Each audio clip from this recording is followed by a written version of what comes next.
Hallo, willkommen zurück zu Nagarjuna und der Lehrheit des Medizin-Buddhas. Wir haben das nächste Kapitel erreicht, Kapitel 12.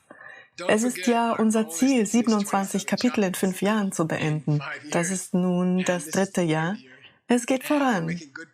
Wir sind bereits beim 12. Kapitel. Und wieder ist hier eine Pariksha. Das bedeutet was? Eine Untersuchung. Dieses Mal werden wir Dukkha untersuchen. Leiden, genau. Ich weiß also nicht, wie es euch geht, aber es fühlt sich so an wie, oh, endlich kommt er zum Thema. Ich würde gerne all das Durcheinander in meinem Leben untersuchen, all die Unordnung. Ich würde gerne nachforschen und herausfinden, warum das passiert. Warum ist dieses Covid gekommen? Warum ist mein Partner manchmal mürrisch? Warum pinkelt mein Hund ins Haus? Solche großen Dinge, wisst ihr? Das heißt also,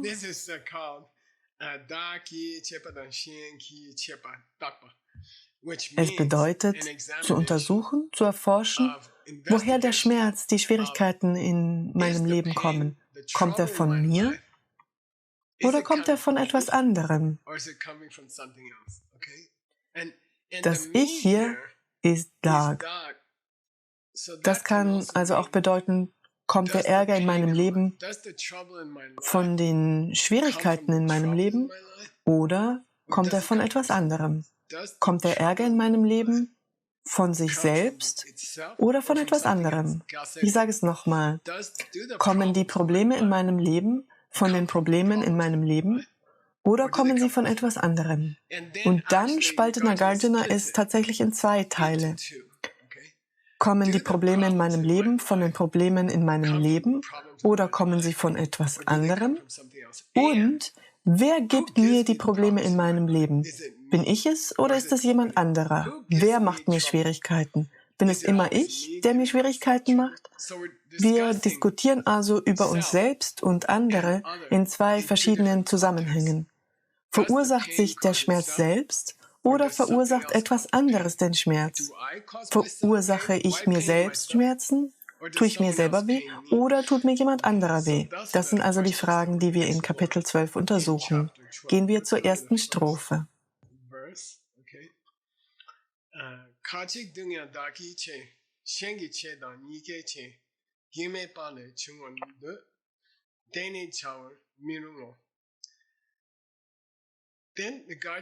Nagarjuna gibt dir 4 Möglichkeiten. Verursacht der Schmerz sich selbst? Egal, ob ich, mich oder dich, darüber sprechen wir nicht. Wir reden darüber, ob der Ärger in meinem Leben den Ärger in meinem Leben verursacht oder ist etwas anderes als der Ärger in meinem Leben die Ursache für den Ärger. Nagarjuna fängt an und er sagt, weißt du, diese Frage wird von 4 verschiedenen Gruppen von Menschen diskutiert. Es gibt 4 philosophische Schulen im alten Indien vor 2000 Jahren, die eine Meinung zu dieser Frage haben. Kachi bedeutet, dass verschiedene Leute verschiedene Dinge sagen. Was bedeutet das? Erste Wahl. Einige von ihnen sagen, der Ärger in meinem Leben kommt von dem Ärger in meinem Leben. Das ist die erste Meinung. Also aus sich selbst heraus. Zweite Meinung. Shenki-che. Was bedeutet das? Ja, etwas anderes als der Ärger in meinem Leben verursacht den Ärger in meinem Leben. Zweite Meinung. Dritte Meinung. Nikkei-che. Das seid ihr beide. Das Leiden, der Ärger in meinem Leben verursacht den Ärger in meinem Leben.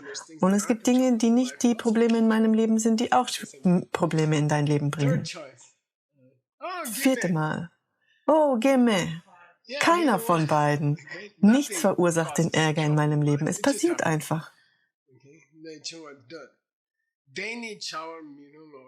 Hey, ihr liegt alle falsch. Wartet eine Minute. Einer von ihnen muss recht haben. Es gibt nur 4 Möglichkeiten. Er sagt nein. Und ich denke, das ist eine gute Gelegenheit, etwas Sanskrit zu lernen.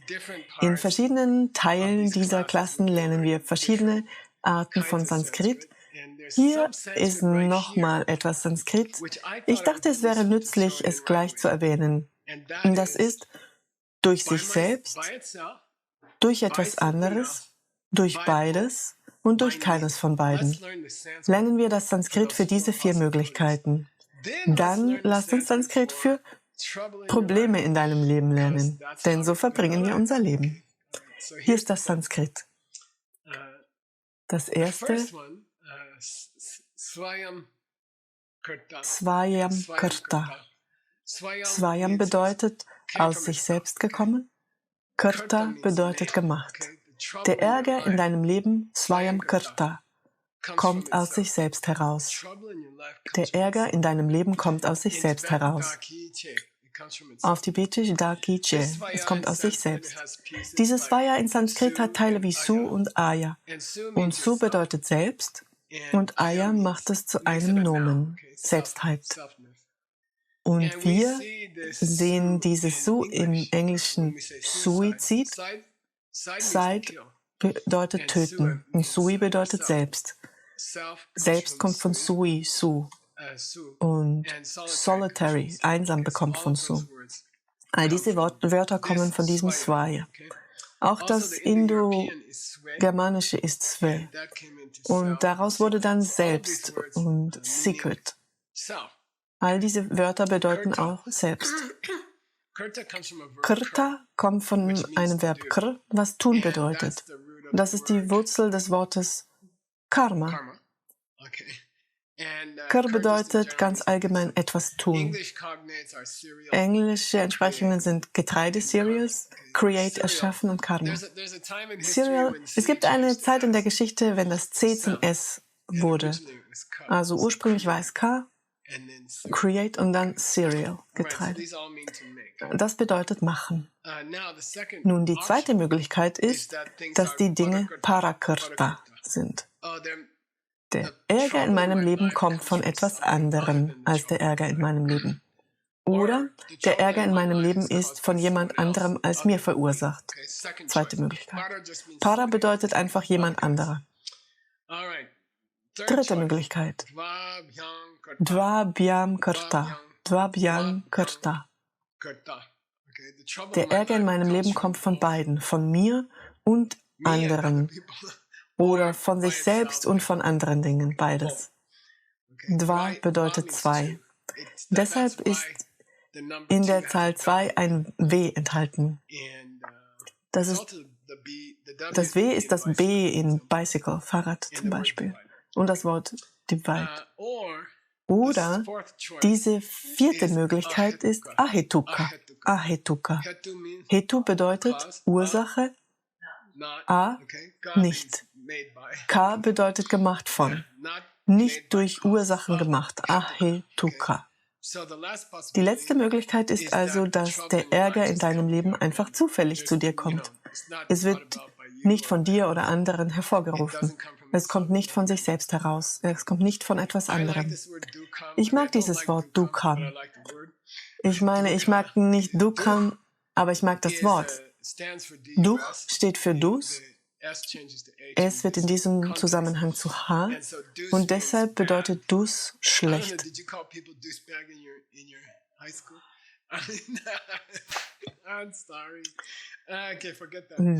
Dus bedeutet schlecht.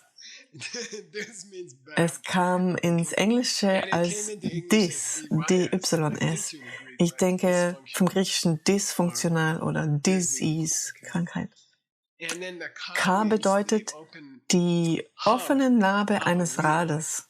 Traditionell wird Dukkha mit der Bedeutung ein quietschendes Rad erklärt.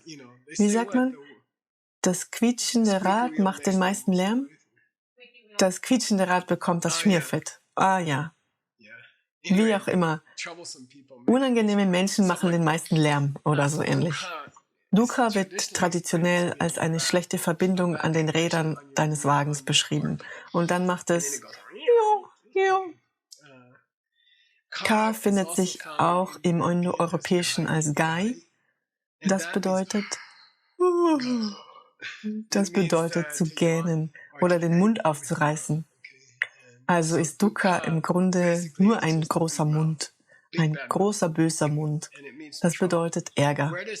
Woher könnte der Dukkha, woher könnte der Ärger kommen? Ist es Swayamkirta. Swayamkirta, kommt es irgendwie von mir? Parakirta, kommt es irgendwie von jemand anderem?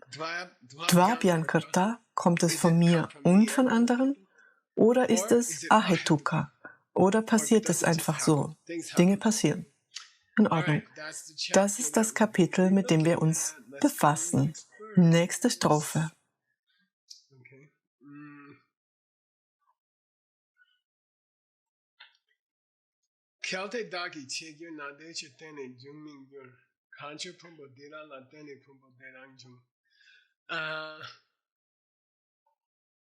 Wenn wir über die Möglichkeit diskutieren, dass der Schmerz vom Schmerz selbst kommt, Nagarjuna sagt, ich meine,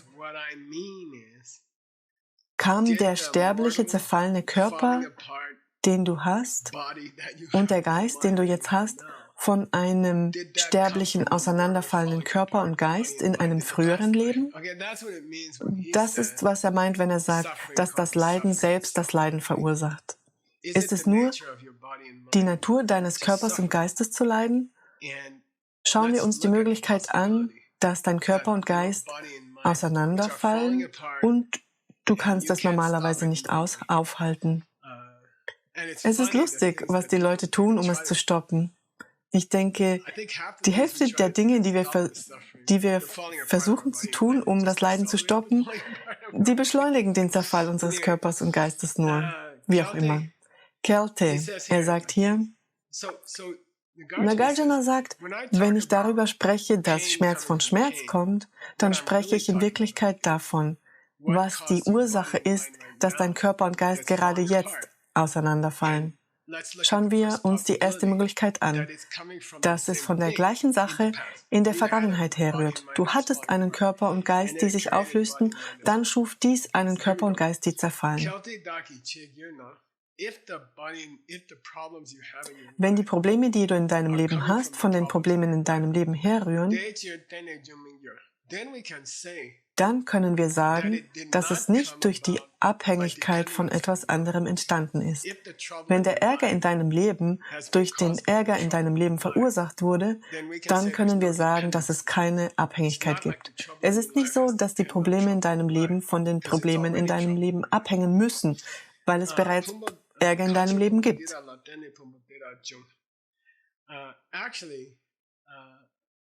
Eigentlich sollte ich sagen, dass selbst wenn man sagt, dass man leidet, nun korrigiert Nagarjuna den Typen, ich würde allerdings sagen, wenn du einen Körper und Geist hast, der auseinanderfällt, dann ist das ein Zeichen dafür, dass du früher einen Körper und Geist hattest, die auseinanderfielen. Vielleicht hattest du im letzten Leben einen Körper und Geist, die auseinanderfielen. Du hast Dinge getan, du hast nicht so schöne Dinge getan und jetzt fällt dein Körper und Geist auseinander. Das Zerfallen verursacht also das Zerfallen. Das ist in Ordnung.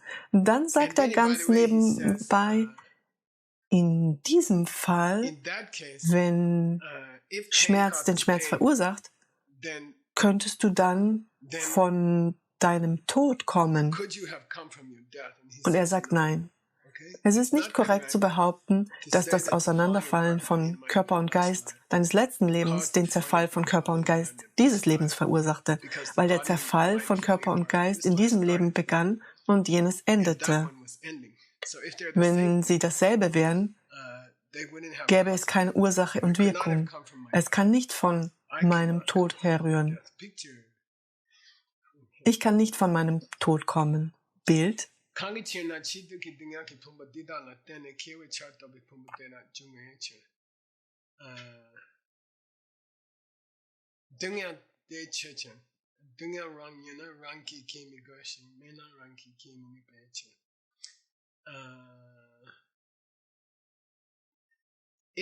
Wenn dein leidender Körper und Geist von deinem vergangenen leidenden Körper und Geist kamen, dann, da dein vergangener Körper und Geist bereits litten, mussten sie kein Leiden erschaffen, weil sie schon gelitten haben. Niemand hat sie leiden lassen. Die Ursache war das Leiden. Das Ergebnis war also Leiden. Es wurde also kein neues Leiden geschaffen. Es wurde kein neues Leiden geschaffen. Wenn es deine Natur ist zu leiden, dann muss dich niemand zum Leiden zwingen. Wenn es deine Natur ist zu leiden, dann brauchst du nichts zu tun. Du wirst sowieso leiden. Wenn es deine Natur ist zu leiden und du versuchst, dich selbst leiden zu lassen, könntest du es sowieso nicht schaffen. Wenn deine Natur ist zu leiden, dann kann dich nichts zum Leiden bringen. Und wenn es nicht deine Natur ist zu leiden, dann wird dich nichts zum Leiden bringen. Nächste Strophe.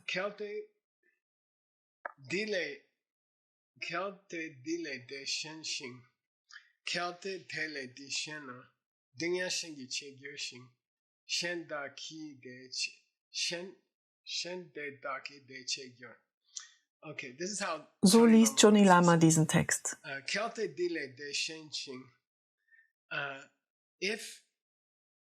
Wenn der Körper und Geist, die du in diesem Leben angenommen hast, vom Körper und Geist bei deinem letzten Tod kommen, ist das Shin. Shin bedeutet, ist das Zerfallen von Körper und Geist in diesem Leben dein zerfallender Körper und Geist in deinem letzten Leben? Ja oder nein? Sind dein zerfallener Körper und Geist in diesem Leben dein zerfallener Körper und Geist in deinem letzten Leben? Ist das dasselbe? Nein, es handelt sich um dieselbe Erfahrung, aber das eine passiert zuerst und dann passiert das andere. Können wir also sagen, dass das Auseinanderfallen von Körper und Geist in diesem Leben anders ist als das Auseinanderfallen von Körper und Geist in einem früheren Leben? Sind es verschiedene Dinge? Ja, es sind verschiedene Dinge. Wenn sie tatsächlich unterschiedliche Dinge wären,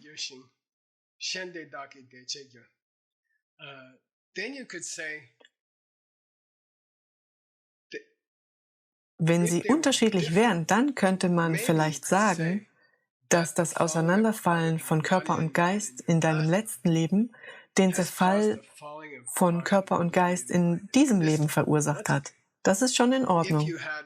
Wenn du in deinem letzten Leben deinen Körper und Geist hattest, die auseinanderfielen, dann hast du anderen Menschen gemeine Dinge angetan, um zu versuchen, deinen zerfallenen Körper und Geist zu reparieren. Dann bekommst du einen neuen auseinanderfallenden Körper und Geist. Das sind derselbe Körper und Geist, oder sind es unterschiedliche Körper und Geister?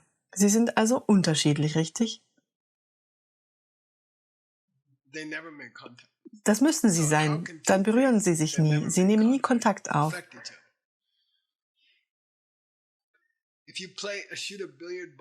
Wenn man eine Billardkugel spielt oder stößt und sie trifft eine andere Billardkugel, dann muss es einen Kontaktpunkt geben. Die Bewegung der ersten Kugel erzeugt die Bewegung der zweiten Kugel. Wenn dein leidender Körper und Geist aus deinem vergangenen Leben den leidenden Körper und Geist deines gegenwärtigen Lebens angestoßen hätten, dann hätten sie irgendwie Kontakt bekommen müssen. Aber wenn die Dinge so existieren, wie du denkst, dass sie existieren außerhalb deiner Samen, können sie niemals Kontakt aufnehmen. Sie können keinen Kontakt herstellen. Das haben wir bereits besprochen. Es ist wie dein Fuß auf dem... Wo ist der mittlere Teil des Fußes? Wo trifft die Vergangenheit auf die Gegenwart? Wo trifft die Vergangenheit auf die Zukunft? Es kann keinen Kontakt zwischen zwei Dingen geben, wenn sie von sich aus getrennt sind. Wenn sie aus sich selbst heraus, von ihrer eigenen Seite heraus existieren, können sie keinen Kontakt herstellen, denn sie müssen sich überlappen und das können sie nicht. Wenn sie sich überschneiden würden, dann wäre dein vergangenes Leben für eine kurze Zeit dein jetziges Leben. Sie können sich nicht berühren. Es gibt keinen Ort, an dem sie sich berühren können. Wenn dein früheres Leben dein jetziges Leben berührt, dann wäre der Ort, an dem sie sich berühren, sowohl dein jetziges als auch dein früheres Leben. Das ist nicht möglich. Sie müssen getrennt sein. Wenn sie komplett getrennt sind wie das hier, dann hat dein früheres Leben Körper und Geist durcheinander gebracht? Wenn es noch da ist, bist du noch nicht gestorben und du kannst noch keinen zukünftigen Körper und Geist haben. Wenn du einen zukünftigen Körper und Geist hast, dann sind dein vergangener Körper und Geist bereits gestorben. Eine Sache, die bereits vergangen ist, kann keine Beziehung zu etwas haben, was hier ist. Unmöglich. Etwas, das im vergangenen Augenblick kam, kann niemals etwas verursachen, das jetzt hier ist, denn sie haben keine Zeit, sich zu berühren. Entweder müsste das Vergangene seinen See in der Gegenwart haben, oder das Gegenwärtige müsste seinen Ursprung in der Vergangenheit haben. Jemand müsste die Grenze überschreiten, um sie zu berühren. Habt ihr das verstanden? Es ist nicht möglich. Gib nicht jemand anderem die Schuld für die Ursache deines derzeitigen Leidens. Es kann nicht sein. Wenn es nicht mehr da ist, kann es nichts mehr tun. Wenn es nicht fort ist, bist du immer noch in deinem früheren Leben.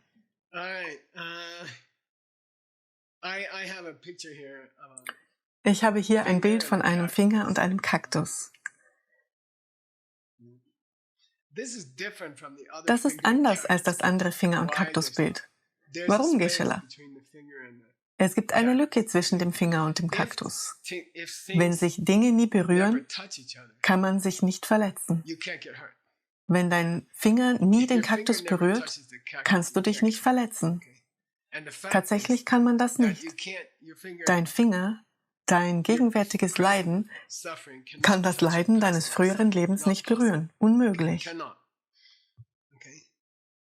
Rebecca, wenn sie sich nie berühren, kann dann einer den anderen verletzen? Nein, wenn sie sich nie berühren, dann kann das eine das andere nicht verursachen. Wenn du darauf bestehen willst, ja, das Leiden in meinem jetzigen Leben findet statt. Vergiss es, ist mir egal. Das Leiden meines vergangenen Lebens hat es verursacht. Haben sie sich berührt? Nein. Kann ein Kaktus deinen Finger verletzen, ohne ihn zu berühren, wenn dein jetziges Leben Probleme haben kann, die durch dein vergangenes Leben verursacht wurden, ohne es zu berühren? Ja, können sie. Okay, dann solltest du den ganzen Tag so rumlaufen. Au, au, au. Warum? Weil es einen Kaktus in der Nähe von Phoenix gibt. Er muss dich nicht berühren, um dich zu verletzen. Okay, Geshe-la, er muss mich berühren, um mich zu verletzen. Okay, dann muss dein vergangenes Leben dein jetziges Leben berühren. Ja, was ist daran falsch? Sie müssen sich überschneiden. Dann muss ein Teil des vergangenen Lebens in der Gegenwart sein, um dein jetziges Leben zu berühren. Oder ein Teil des jetzigen Lebens muss in der Vergangenheit sein, um von deinem früheren Leben berührt zu werden. Aber das ist nicht möglich, weil dein gegenwärtiges Leben anders ist als dein vergangenes Leben. Wenn dein jetziges Leben dein vergangenes Leben berühren würde, dann würdet ihr euch in eurem vergangenen Leben befinden. Es ist nicht möglich. Es ist nicht einmal möglich, was der Buddha immer wieder sagte, dass das, was du in deinem vergangenen Leben getan hast, dir in diesem Leben Leid zufügt. Das ist nicht möglich. Der Buddha, das stimmt fast nicht. Ein Kaktus, den man nie anfassen konnte, lässt deinen Finger schmerzen. Das ist das Gleiche. Ich werde es noch einmal sagen. Ihr könnt gern verwirrt sein. Wenn das, was du in deinem früheren Leben getan hast, dein Leiden im jetzigen Leben verursacht, dann muss das vergangene Leben das gegenwärtige Leben berühren. Und zwar auf die gleiche Weise wie ein Finger dein Kaktus.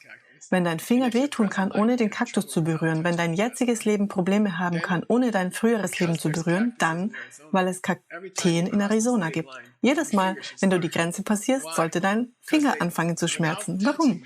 Weil sie dich, ohne dich zu berühren, verletzen können. Was meint ihr? Was hat es damit zu tun?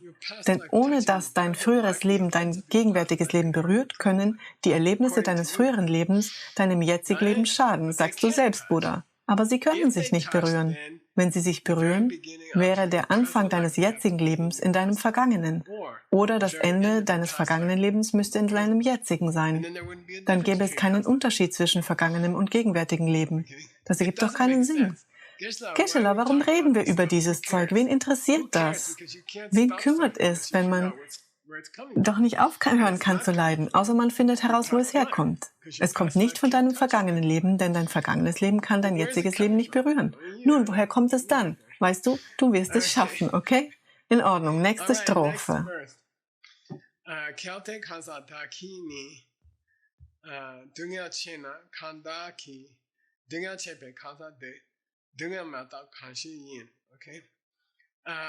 Jetzt ist es eine Person. In Ordnung.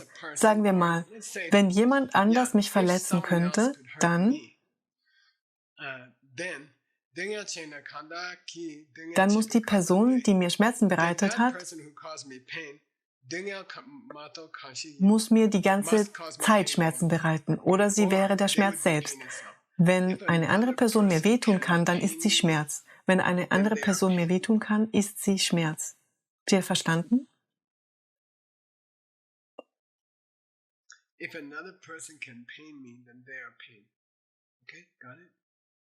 Wir schieben unsere Probleme immer auf andere Menschen, die ganze Zeit, jeden Moment des Tages.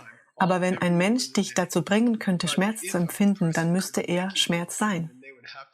Denn man spürt Schmerz, wenn man ihn berührt. Hast du es verstanden?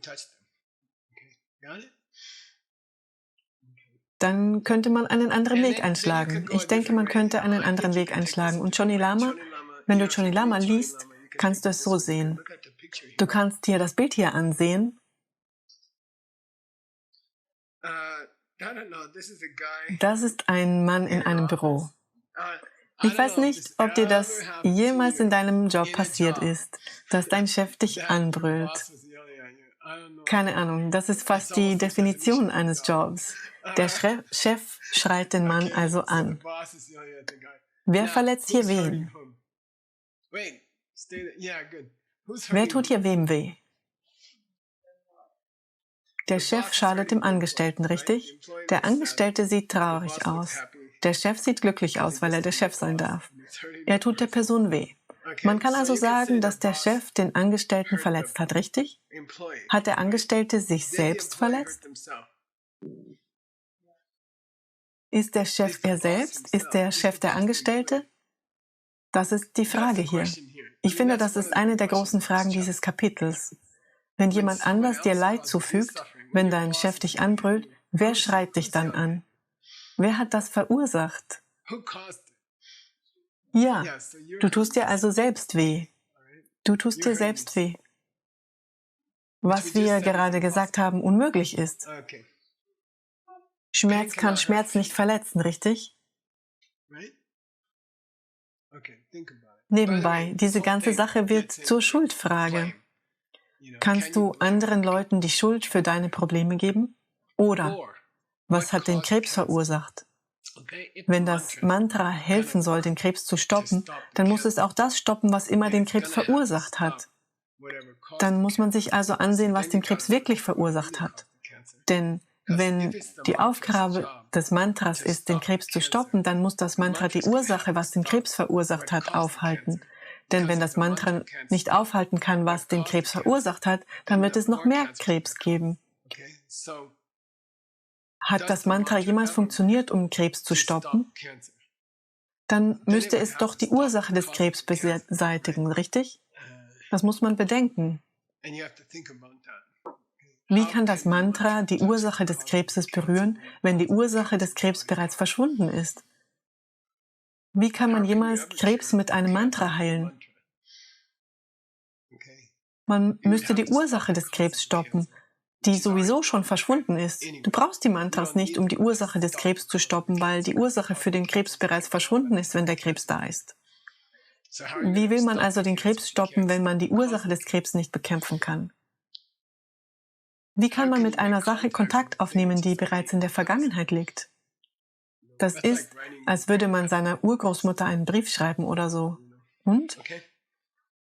Daher funktioniert ein Mantra, das deinen Krebs bekämpft, nicht so, wie du denkst.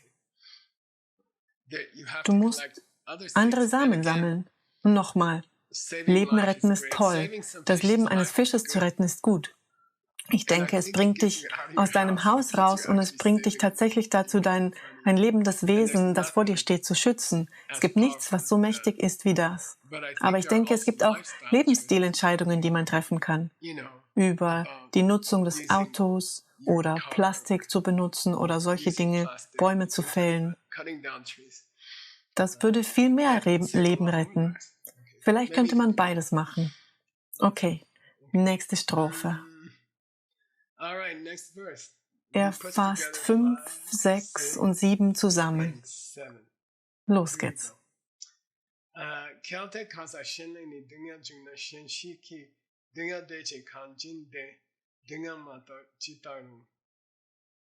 Wenn der Schmerz, den ich habe, verursacht wird, wenn eine andere Person mir Schmerz zufügen kann, dann sollte das Leiden, das sie mir bereitet hat, niemals aufhören. Warum? Denn wenn der Schmerz, wenn der Ärger in meinem Leben wirklich von einer anderen Person verursacht wird, dann bedeutet das Wort ein anderer eine Person, die nicht ich selbst ist. Richtig, richtig. Also hat mir eine Person, die nicht ich bin, einige Probleme in meinem Leben bereitet. Richtig. Das bedeutet, dass sie dich berührt haben muss. Richtig? Wenn sie niemals mit dir auf irgendeine Weise in Kontakt aufnehmen, dann können sie dir keinen Ärger machen, richtig? Richtig. Also müssten sie, ihr Leben muss mit deinem Leben auf irgendeine Weise in Kontakt gekommen sein, richtig? Richtig. Also müssen sie sich an einem bestimmten Punkt überschneiden, richtig? Nein, sie haben mich nur berührt. Sie überschneiden sich nicht. Okay, wie berühren sie dich also, ohne sich zu überlappen? Nur der Rand von ihnen berührt den Rand meines Problems. Komm schon, es muss einen Kontakt geben, es muss eine Überschneidung geben. Okay, es gibt also Überschneidungen, Geshe-la. Dann sind die andere Person und ihr Ärger teilweise dasselbe Ding. Und jedes Mal ist die Person da, die die Schwierigkeiten macht. Ich denke, es gibt solche Leute.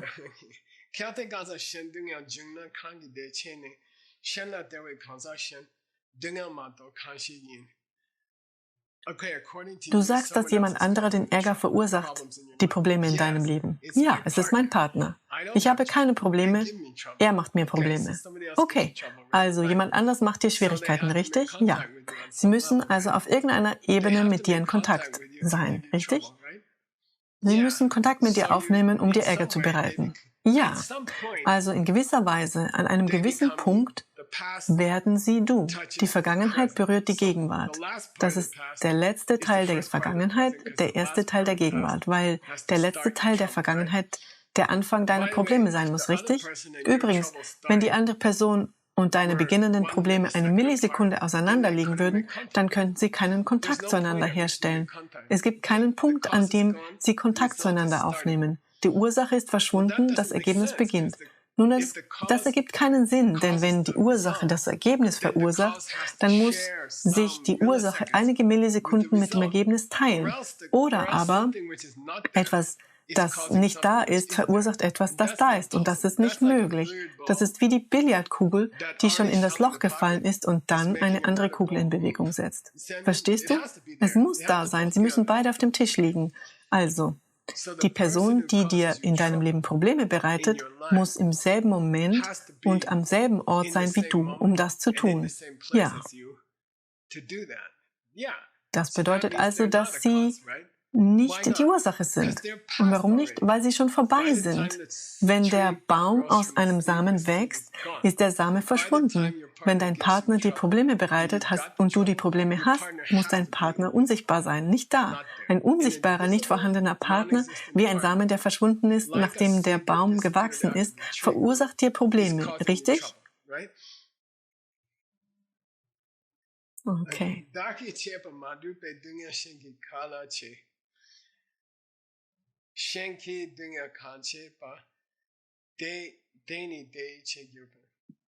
Der andere Typ ist also, Johnny Lama geht eine Art Umweg. Ich schließe mich ihm an. Er sagt, wenn ich sage, dass dein aktueller Schmerz von jemand anderem verursacht wird, ich meine nur die Handlungen, die von einer Lebensform in der Vergangenheit, zum Beispiel als Tier, ausging, verursachen den Schmerz eines Menschen in diesem Leben. Ich spreche also nicht über dieselbe Person. Das war ein Tier, das war ein Mensch. Ich spreche von verschiedenen Lebensformen, sagt er. Das ist möglich. Sie sind nicht ich. Das Tier ist eine andere Lebensform, jemand anders als ich. Wenn ich sage, jemand anders als ich hat mir den Ärger in diesem Leben verursacht, dann sage ich damit, dass die Schwierigkeiten dieses menschlichen Lebens von jemandem verursacht wurden, der ein Tier war oder so etwas. Das versucht der andere Typ zu sagen. Dann solltest du die ganze Zeit überleiden.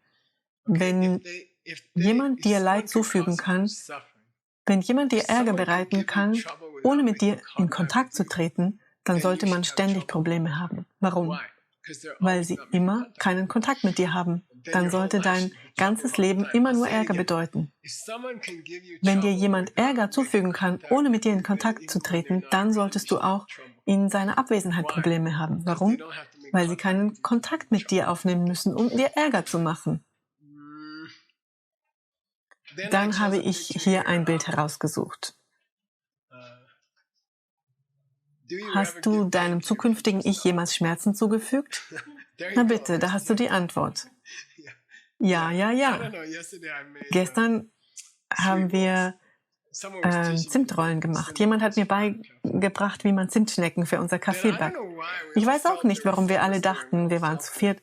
Wir alle hatten das Gefühl, weil wir sie für einen guten Zweck gemacht haben, können wir so viel essen, wie wir wollen. Wir aßen davon etwa 3 oder 4 und danach fragte ich mich, was zum Teufel habe ich gerade getan?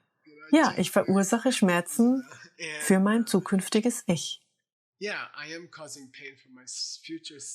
Aber wie kann das sein, wenn ich es nie berührt habe? Wenn ich weg bin, wenn die Person, die 3 oder 4 Zimtschnecken gegessen hat, weg ist, bevor die andere Person fett wird, kann man dann wirklich sagen, dass jemand, der nicht da ist, jemandem Ärger macht, der da ist? Das ist nicht möglich. Das ist eigentlich nicht möglich. Nun, Geshe-la, was ist hier wirklich los? Eine Art karmischer Samen erschafft das Essen der Zimtschnecke. Ein weiterer karmischer Samen erschafft die fette Person. Aber die Zimtschnecke verursacht nicht die dicke Person. Theoretisch sollte man in der Lage sein, Zimtschnecken essen zu können, ohne dick zu werden. Wir sind immer noch auf der Suche nach dem Sweet Spot. Also gut, gehen wir zum nächsten Vers. Ich weiß, dass es schwierig ist. Es ist schwer, so viel Nagarjuna an einem Tag aufzunehmen. Halte durch.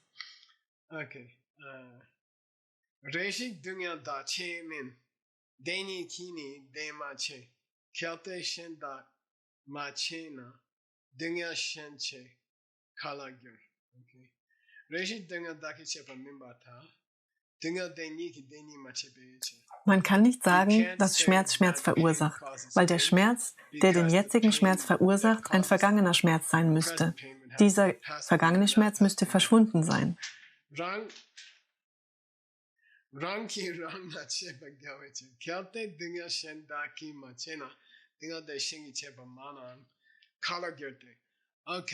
Wenn ich mir den Schmerz nicht selbst zugefügt habe und etwas anderes meinen Schmerz verursacht hat, aber auch dieses Ding zu der Zeit, als ich meinen eigenen Schaden hatte, verschwunden war und etwas, das weg war, etwas verursachte, was nicht verschwunden ist, aber auch dieses zu der Zeit, als ich meinen eigenen Schaden hatte, verschwunden war und etwas, das weg war, etwas verursachte, was nicht verschwunden ist, okay.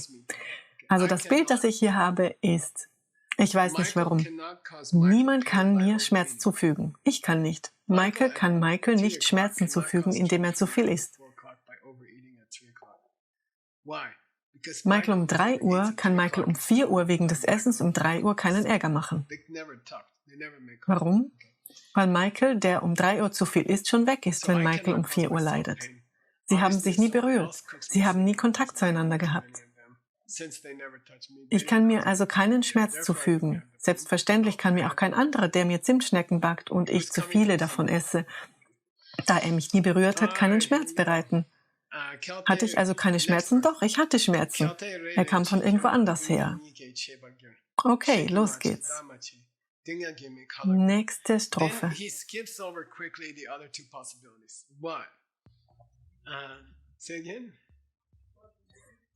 Dann überspringt er schnell die beiden anderen Möglichkeiten. Warum? Genau, sowohl als auch.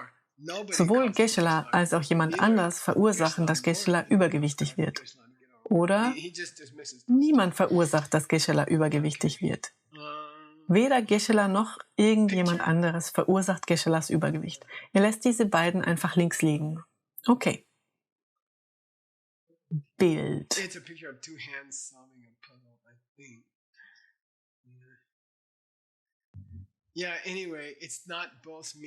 Es ist ein Bild von 2 Händen, die ein Puzzle machen, glaube ich. Ja, wie auch immer. Es ist nicht sowohl ich als auch jemand anders, die meinen Schmerz verursachen. Es ist nicht jemand, der meine Schmerzen verursacht. Niemand verursacht meine Schmerzen. Ist einfach. Aber Geshe-la, wie kannst du sagen, dass weder ich es bin, noch jemand anders, der meinen Schmerz verursacht? Weil sie schon weg sind, wenn du Schmerzen hast. Etwas, was nicht da ist, kann keinen Schmerz verursachen. In Ordnung, weiter geht's. Nächste Strophe. We just finished the discussion of suffering from 4 points of view. Does suffering cause suffering? Er sagt, Does schau, something else wir cause haben suffering? gerade eine Diskussion Does über das both Leiden self aus and 4 somebody else unterschiedlichen cause suffering? Blickwinkeln beendet. Or does Verursacht suffering happen Leiden Leiden? ahead Verursacht jemand anders Leiden? without any Verursacht cause? sowohl man And he selbst said als auch no. etwas anderes He Leiden? said no to Oder all geschieht 4. das Leiden ahetuka, Then he said, ohne okay, jegliche take that Ursache? principle and Er apply it to sagte everything nein. else in your life. Er hat zu allen 4 Nein gesagt. Dann sagte Apply er, it to all the nimm things diesen around Grundsatz you. und wende ihn auf Okay, all alles the andere things in deinem around you in Leben the an. world are also not caused by themselves, Wende are es not auf caused alle by Dinge somebody um dich else, herum in are deiner not Welt caused by an. both, Alle Dinge and um are dich not herum in caused by deiner none. Welt sind But they nicht are von sich caused. selbst How does that verursacht, happen? werden nicht From von seeds in your etwas mind. anderem verursacht, werden nicht durch You beides create, verursacht und sind nicht your durch mind nichts creates the cause. verursacht. Aber Your sie werden mind creates the verursacht. result. Wie kann das also Your mind passieren? creates the Aus connection Samen between the in cause deinem and the result. Geist. But the cause Du doesn't cause erschaffst, dein anything. Geist erschafft die That's a Ursache. fallacy. Dein Geist That's erschafft wrong. das Ergebnis. Dein Geist erschafft That die leads to Verbindung zwischen der everything that Ursache anyone und has dem ever done on Ergebnis. this Aber die planet. Ursache Every bringt das step Ergebnis nicht entering is hervor. mistaken. Das ist ein Every Trugschluss. action Das ist taken falsch.